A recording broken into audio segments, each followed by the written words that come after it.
Hello everyone, welcome to Money Mind. I'm Melvin Yong. For our big picture story this week, we're looking at business growth. What is the best strategy and when is the right time to think about expanding your business? And what are the do's and don'ts of diversifying your company? Money Mind's Dominic Lowe finds out. If you've been to Shaw Centre at Claymore Hill in Singapore, chances are you'll notice this row of restaurants. From a chic French bistro to fine Japanese dining, there's a menu for every taste bud. This chain of restaurants belongs to the Laser Me Group, which opened its flagship Laser Me restaurant in 1994. Since then, there are 15 restaurants in Singapore and one in Hong Kong. Earlier this year, it dived into a whole new territory, retailing a line of frozen packaged food called Lazy Gourmet.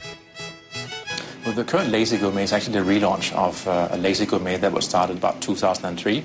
Lazy Gourmet started as a deli next to our Laser Me restaurant at Shaw Centre. It offered some dine-in, some takeaway. It offered different groceries and household utensils, and it did quite well in terms of the frozen packaged foods.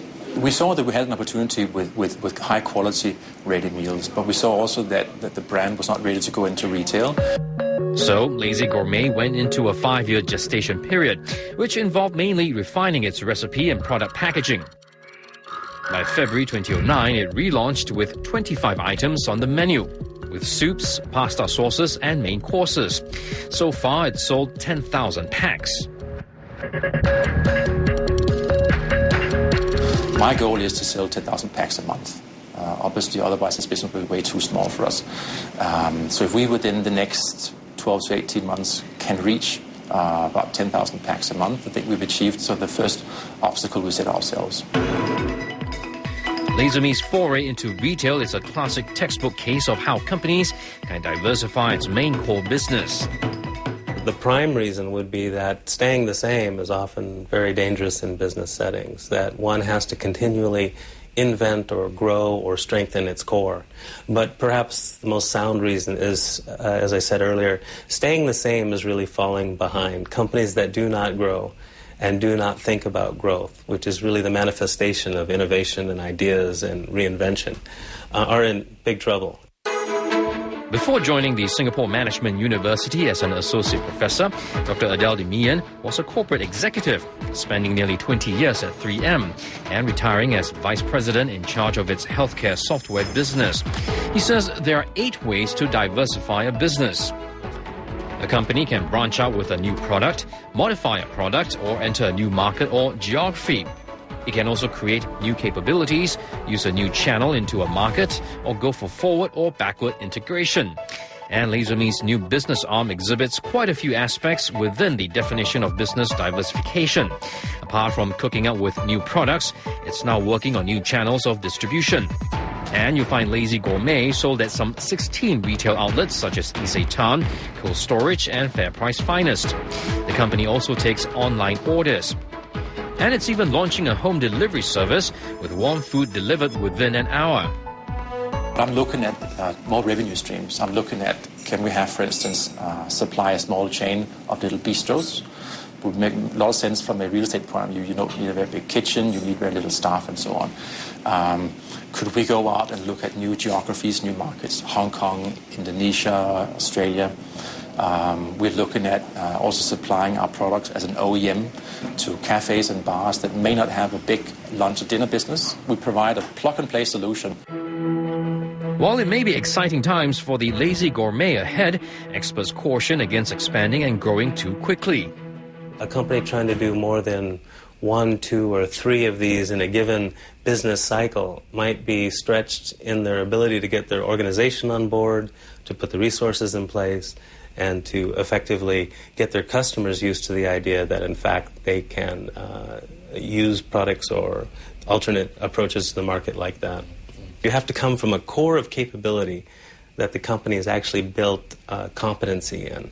And so when we diversify from the core, yes, all companies can go through one of these tactics for growth or strategies for growth, but they won't be successful unless they can build off of what they already have in place. Which is also exactly what Laser Me has done with Lazy Gourmet, which is an extension of the Laser Me brand. Lazy Gourmet is an affordable way of eating les amis food at home for customers. So by coming out with Lazy Gourmet, we were targeting, reaching into a much broader consumer base. Of course, we needed to make sure that we have the right positioning in the market. We are a bit of trailblazers in Singapore. There aren't really any other big brands that provide high-quality ready meals in Singapore.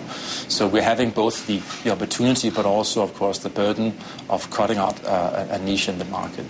I think it's always nice to be the first mover, because then you can come in and you can own a market with your brand. So when exactly is the right time for a company to expand into new areas? Experts like Dr. Demian say there's no better time than now. He believes companies constantly need to think about growth, renewing approaches to business activities, and satisfying their customer base with new products. We think about some companies that are built on this premise. Apple is certainly one of those. From its beginning, Apple created the idea of inventing something new to the world. Certainly we wouldn't listen to music this way. And what I mean by that, even though Creative had invented the technology and in fact had superior technology, Apple had innovated a little further with the iTunes delivery solution. And the two combined allows a new mission.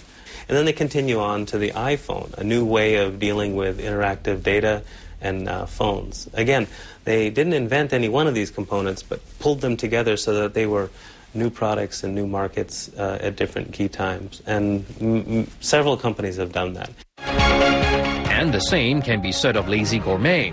While selling restaurant-style food into a convenient package isn't exactly reinventing the wheel, it gives foodies a new choice and a way to win over new customers. So if you're thinking of invigorating your business, experts say carefully consider your expansion plans to avoid a flop. Well, I call it the 2x failure in one sense, that if you miss the mark and you develop a product for the wrong market, or the product isn't accepted, or you go down a channel and your product is no longer thought of the same and it doesn't actually affect the transaction between you and your customer base, not only do you not get the gains that you predicted, but you don't get the gains that you could have applied somewhere else. So I call it a double failure, and it's painful. While Dr. Demian says businesses don't have much room for mistakes, it shouldn't prevent them from trying out new ideas. And coming up after the break, we'll check out